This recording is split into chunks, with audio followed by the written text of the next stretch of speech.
You have 7 seconds to make a first impression. And in this video, I'm going to break down the 3 critical things that future leaders do in that tiny 7-second window to make a powerful first impression every single time. But first, let's get one thing straight. We are all judging and being judged constantly. That isn't cynical, it is science. Our brains are wired for survival. That means making fast assessments of everyone we meet. And it happens in the blink of an eye. We form judgments about a person's trustworthiness in as little as 1/10 of a second, just by seeing their face. And when it comes to your career, this is a massive deal. For the senior leaders, the hiring managers, the executives you meet, that first impression isn't just an impression. It's a data point. It's an immediate filter that sorts you in 2 buckets. A dependable team player or a future leader. A strong start makes them root for you. A weak one means you're fighting an uphill battle just to prove you belong. Now the great news is that you can control this moment. You can master it. It all comes down to 3 simple steps that happen inside those first 7 seconds. Your entrance, your greeting, and your opening words. By nailing these 3, you take control of your story before you even present your first slide. You signal to everyone in the room that you're not just there to participate, you're there to lead. So let's start with step number 1. Master your entrance, the walk and the posture. The first part of your impression happens before you have said a single word. It's about how you move, how you walk into that room. Most people walk into a high-stakes meeting like a final interview or a pitch to executives with apologetic body language that they don't even notice. Their shoulders are hunched, their eyes are glued to the floor, they're clutching a notebook like it's their shield. That posture doesn't whisper nervous, it screams it. It signals a lack of confidence. A leadership presence, on the other hand, is about confidently taking up space. It's all projected through posture. Your posture is telling a story about your confidence long before you've even had a chance to speak. So how do you walk in like a leader? It starts with getting intentional. Before you even touch that doorknob, do a quick mental checklist.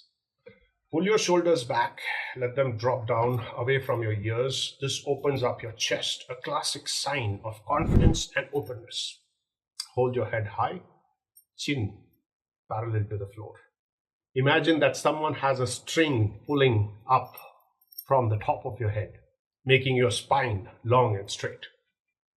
Not only does this make you look taller and more confident, but research shows that power poses like this can actually make you feel more powerful by changing your own body chemistry. So walk with purpose, not panic. Your strides should be calm and measured. This shows that you're in control and not rattled by the pressure.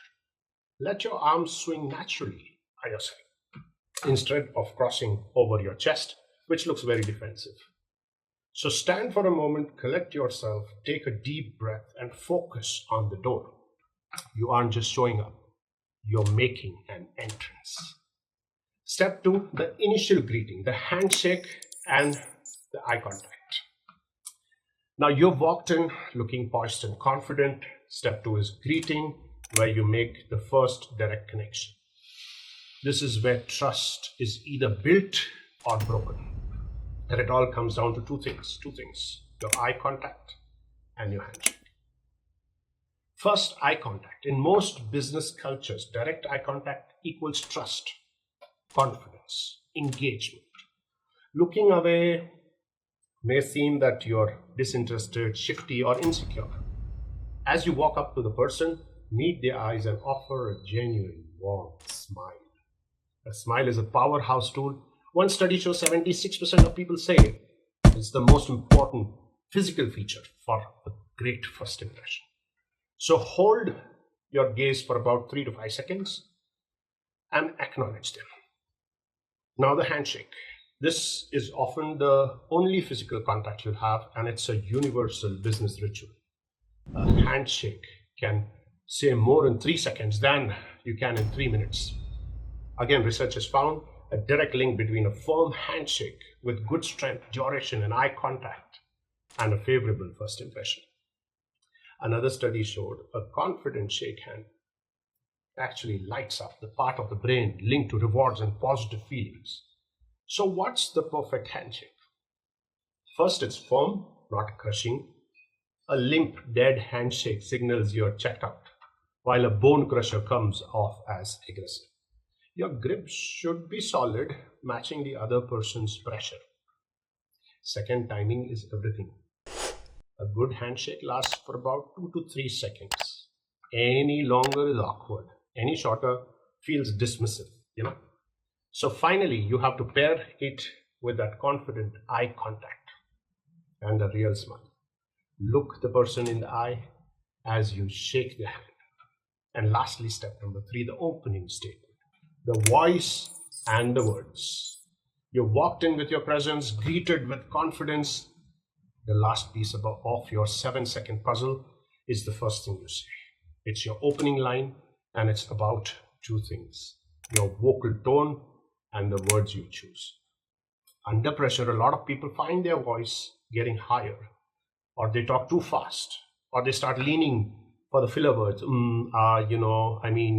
Your voice is a tool, and how you use it dramatically shapes how you're perceived.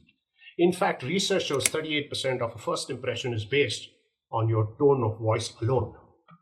A calm, clear voice suggests authority and control. To command your voice, you have to command your breath. Before you speak, you take a quiet, deep breath from your diaphragm. This will anchor your voice and keep it from sounding thin and shaky. When you speak, use a little downward inflection at the end of the sentence. It's a subtle but powerful shape. When we end on a rising pitch, it sounds like a question, which can make us seem uncertain. And try to speak with a little bit slower than you normally would. It communicates thoughtfulness and gives your words more weight. So with your voice under control, what do you actually say? This is no time to be generic. Hi, I'm here for the meeting. This is a totally wasted opportunity. You need to be prepared, confident. You need to have a good opening line that feels both professional and warm.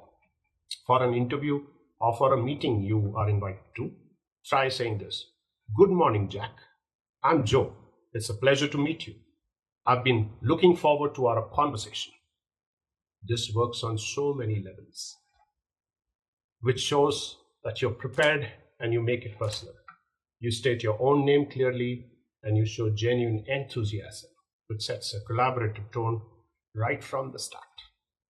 The trick is to have this line ready to go. Just like an actor knows the first line, you should know yours. Your opening statement is the soundtrack to the visual impression you just made. And don't get me wrong, mastering these moments isn't about being fake. It's about making sure the person people see accurately reflects the professional value you have inside. This is episode 1, First Impressions That Command Respect of Executive Presence Mastery Series. Episode 2 is the authority voice, speaking with confidence. So if you're serious about taking control of your career and stepping up as a leader, subscribe to this channel for more advice that really works. And drop a comment below. Tell me about a time, a first impression, good or bad, made a real difference in your career. Remember, you have 7 seconds. Make them count.